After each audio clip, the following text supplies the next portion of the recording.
discrepancy between charter school funding and district school funding, because now you can go for larger bonds. You don't even have to pass a larger bond. If you've already passed it, now you can sell that, even though when you passed it, you didn't have the constitutional or the statutory authority under the statutory limits. We're going to increase those limits, and now you can go and sell those. An immediate tax increase on your constituents and jeopardizing the state of a poor ruling under the lawsuit that we are currently defending ourselves under. This is a bad bill. Like my colleagues mentioned, this is a property tax increase. School districts regularly propose bond proposals they move bond proposals to the ballot and ask for authorization to sell bonds in excess of the statutory limits. Now, what the school districts likely have been telling you is that now the property values have fallen, and so now they don't have the capacity to sell these bonds. Well, the reality is they didn't have the capacity to sell those bonds when they passed them.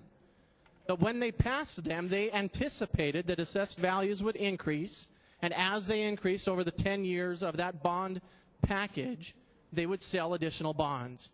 And so now they're saying, well, assessed values haven't grown at the rate that we anticipated they would grow, and we want the authority to sell these bonds. I just want all of us to be fully aware that with our vote today, if we pass House Bill 2399, immediately these districts will have the authority to go and sell these bonds, which will likely double the tax rates. The property tax rates on that debt service will double on your constituents. So this is the vote that we have before us. Will we increase property taxes at this time on our constituents? And with that, I urge your opposition to House Bill 2399. Thank you. Chair recognizes Representative Seal. Yes, Mr. Chair. I want to request if Representative Carter will yield to a question. Representative Carter, will you yield to a question? No, thank you. Mr. Seal, she does not yield. She does not yield to a question. Well, Mr. Chair, I'd like to make some comments in opposition to House Bill 2399.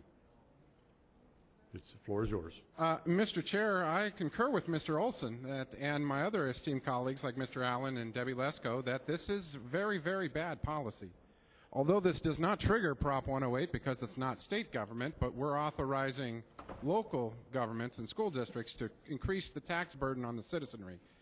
Given we have such a high population as well of retirees that are on fixed incomes and moved to this state much like Florida because of the climate and agreeable financial situation for homeowners, I think we should look at that, of course, give it a lot of pause. Mr. Allen did an excellent job of articulating and showing with JLBC that this could likely trigger a $400 million plus additional $1 million burden on the taxpayer.